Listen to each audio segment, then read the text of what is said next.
नमस्कार। जैसे कि आप सभी जानते हैं, पिछले एपिसोड में हमने 6 प्रमुख उपनिषदों को समझा था। आज के इस एपिसोड में हम उन शेष 7 उपनिषदों को समझते हैं जो आत्मज्ञान और ब्रह्म ज्ञान की ओर हमारा मार्गदर्शन करते हैं। तो आइए बिना किसी देरी के शुरू करते हैं। मेरा दर्शकों से अनुरोध है कि इस विषय को अच्छे से समझने के लिए पिछली वीडियोस को देखना ना भूलें। जैसे कि पिछले एपिसोड में हमने ईशा उपनिषद, केना उपनिषद, कठ उपनिषद, प्रश्न उपनिषद, मुंडक उपनिषद और मांडुक्य उपनिषद के बारे में जाना था। और आज हम बचे हुए 7 उपनिषदों के बारे में समझेंगे। तो बचे हुए उपनिषद कुछ इस प्रकार हैं। तैत्तिरीय उपनिषद। तैत्तिरीय उपनिषद हमें शरीर, प्राण, मन और आनंदमय कोश के बारे में बताता है। इसके 3 खंड हैं, शिक्षावली, ब्रह्मानंदवली और भृगुवली। ये सब उपनिषद जीवन में शिक्षा, आनंद और आत्मा की परतों को समझने का मार्ग दिखाते हैं। इसके बाद आता है ऐतरेय उपनिषद। इस उपनिषद में सृष्टि और मानव जीवन के बारे में चर्चा की गई है।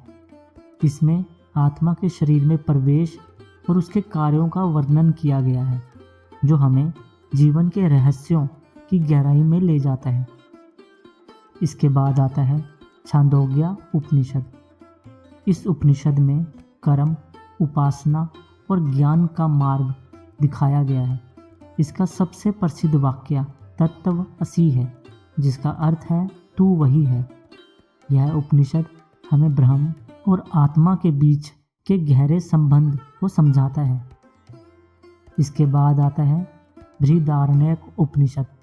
यह सबसे बड़ा उपनिषद है, जिसमें याज्ञवल्क्य और मैत्रेय के बीच आत्मा और ब्रह्म के रहस्यों पर संवाद का वर्णन है।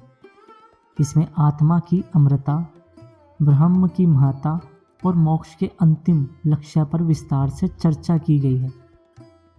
इसके बाद आता है श्वेताश्वर उपनिषद।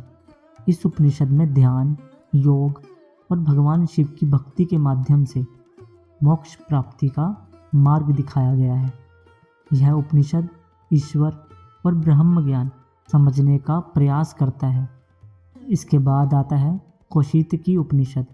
इस उपनिषद में आत्मा की मृत्यु के बाद की यात्रा और ब्रह्म के साथ मिलन पर चर्चा की गई है। यह हमें आत्मा के अनंत अस्तित्व की दिशा में सोचने पर मजबूर करता है। और इसके बाद आता है मैत्रेयी उपनिषद। यह उपनिषद आत्म साक्षात्कार से और ध्यान के माध्यम से मोक्ष प्राप्ति की प्रक्रिया को समझाता है। इसमें ध्यान, प्राणायाम और आत्मज्ञान के महत्व को रेखांकित किया गया है। तो ये थे बाकी के 7 प्रमुख उपनिषद, जिनकी गहरी शिक्षा हमें ब्रह्म ज्ञान और आत्मज्ञान की दिशा में प्रेरित करती है। अगर आपको उपनिषदों की रोचक कथाओं में रुचि है तो मेरी प्लेलिस्ट को फॉलो करना ना भूलें। धन्यवाद।